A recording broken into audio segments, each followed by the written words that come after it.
અતિ ઉત્તમ કિંજલબેન, જો કોઈ તમારા વિશે ખરાબ બોલતું હોય તો જીવ ન બાળવો, પરંતુ ભગવાનનો આભાર માનવો, કારણ કે લોકો પાપ ધોવા તીર્થયાત્રાએ જાય છે અને તમારા ઘર બેઠા ધોવાય છે.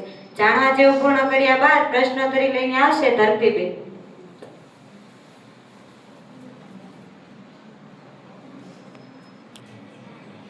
તારીખ 22/12/2025 વાર સોમવાર. આજની મારી પ્રશ્નોત્તરી. ગુજરાતની ઉત્તરે કયો અખાત આવેલો છે? મનારનો અખાત, કચ્છનો અખાત, ખંભાતનો અખાત, પશ્ચિમનો અખાત. કચ્છનો અખાત. ગુજરાતનો દરિયા કિનારે કેટલા કિલોમીટર લાંબો છે? 1800 કિલોમીટર, 1500 કિલોમીટર, 1600 કિલોમીટર, 2200 કિલોમીટર.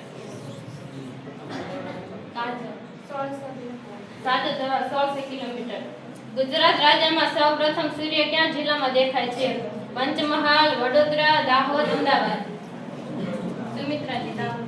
સાચો જવાબ દાહોદ. માંડવીની ટેકરીઓનું ઊંચામાં ઊંચું શિખર કયું છે? ગિરનાર, દાતાર, તારંગા, ચોટીલા. સાચો જવાબ ચોટીલા. ગુજરાતનો કયો પ્રદેશ ગુજરાતના બગીચા તરીકે ઓળખાય છે? મધ્ય ગુજરાત, કચ્છ, સૌરાષ્ટ્ર, ઉત્તર ગુજરાત. સાચો જવાબ મધ્ય ગુજરાત. ગુજરાતનો સૌથી ઊંચો પર્વત કયો છે? પાવાગઢ, ગિરનાર, શેત્રુંજય, અંબાજી. ગિરનાર. સાચો જવાબ ગિરનાર. કઈ નદી સૂર્યપુત્રી તરીકે ઓળખાય છે? ગંગા, નર્મદા, તાપી, કૃષ્ણા.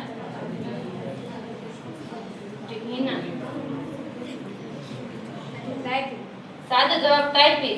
સરદાર સરોવર ડેમ કઈ નદી પર બાંધવામાં આવેલ છે?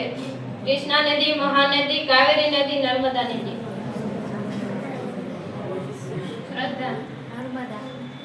નર્મદા નદી. દુનિયાની સૌથી મોટી પેટ્રોલિયમ રિફાઇનરી ગુજરાતમાં ક્યાં આવેલી છે? જામનગર, રાજકોટ, સુરેન્દ્રનગર, વડોદરા. સાચો જવાબ જામનગર. અસ્તુ. જય હિન્દ, જય ભારત.